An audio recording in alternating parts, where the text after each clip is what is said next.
Welcome back, Slayers, to another Dragon's Dogma 2 video. Today, we're going to learn how to play the Warrior class. Now first, how to unlock the Warrior class. The Warrior Vocation can be unlocked very early on once you get to Vern Worth, as well as the Sorcerer class. Spoiler free, just stick to your main quests and you can't miss it.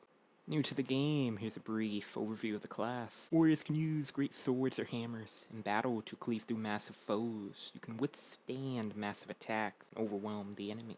The core skills are really what make the warrior class so good. Starting with Bulwark, reduces damage taken from hostile targets during a charged attack. Next, Breakneck Strike, enables a charged attack to inflict greater harm by unleashing it the very instant it is fully charged, indicated by the flash around your character. Chain of Blows employs the user's momentum to unleash an additional mighty sweep attack right when the blade reaches the end of its arc to continue. Repulse parries a hostile target's attack by unleashing a charged attack that can knock the target off balance. Unleash a charged attack when attacked by a hostile target. Augments Vitality, which will increase your maximum health.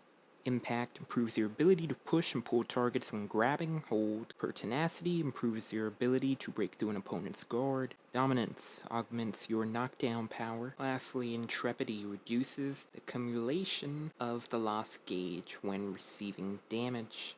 If you don't know what that is your HP bar, how much of it can actually be healed back before having to rest at a campfire or an inn. Now, weapon skills, as I mentioned in the fighter class guide. Tinker around with the skills here because there are loads of crazy good combinations. Of course, a few picks outshine the others. Here are some skills that are must-haves to have a smooth adventure through the world as a warrior. Starting with Roar, it's the advanced version of Bellow. Shouts to draw attention of hostile targets. It's now more likely to draw the attention of foes with additional button presses. You also slam your weapon on the ground, which actually does some damage. In Spirit, advanced version of Revivify. You gain a second wind, curing some debilitations, caught on fire, frostbite, sleep, silence, and unconscious. At the time of recording this, sometimes In Spirit seems not to work when you're on fire. Still, nonetheless, if you don't have another pawn to manage aggro, use both Roar and In Spirit for the best party survivability. Otherwise, just In Spirit and bring 3 damaging skills. Warriors excel at dealing massive damage to large foes like Cyclops, Orcs, and Drakes, while standing there unfazed. But do be careful, as timing is key in landing the most effective strikes, and of course manage your stamina.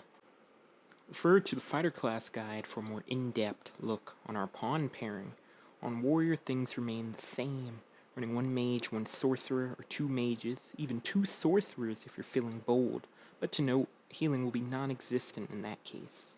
And before we talk about the skill rotation, I want to show you guys a good movement tech to be as agile as possible. This greatly affects how you play warrior. Now with right bumper on controller, you do a shoulder tackle, so in between your onslaught of attacks you can cancel into shoulder tackle, and vice versa.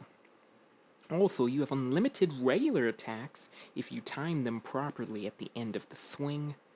Both of these together work well, opening fights and closing them, but that's not all.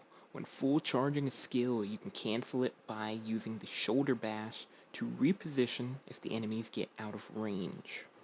Now with skill rotation, this generally depends on the situation. Ideally, the goal here is to use Roar to grab all the enemy aggro, followed by Tidal Wrath to gauge the situation and create space. Now, Tidal Wrath is the advanced version of Tidal Fury, which delivers a momentous counterattack if the user is struck at the moment of activation, can guard against target strikes even should the counterattack fail. Now to note, counterattack will automatically activate if an attack hits as you brace for it. Wrath is just further extending the counterattack window. I then like to throw in Indomitable Lash. As we're hunting for these medals, you channel a large overhead vertical strike, dealing even greater damage with the advanced form. It's super easy to use, and you can get the timing down to maximize damage. You've seen the gameplay. When it's time to burst damage, Indomitable Lash delivers. Lastly, In Spirit, in the event your mage doesn't remove any of the debilitations, does not cure poison, so you'll still need a mage anyways. Just offers a more flexible playstyle. Otherwise, you can bring Gale Slash. Gale Slash offers rapid heavy strikes that grow faster and faster, ending with the powerful slash attack if button is released when swinging fast enough. Final thoughts. The warrior is a strong, versatile class where it excels in boss fights, taking down those massive health bars, opening up an opportunity by dishing out lots of stagger potential. It does take a bit of time to get going, get used to the playstyle, but once you get it down, once you start to master the warrior class, it's far more rewarding than all the other classes in my opinion. Found anything helpful today, be sure to spank that like button and subscribe, as Ty1slayer creates educational content all the time.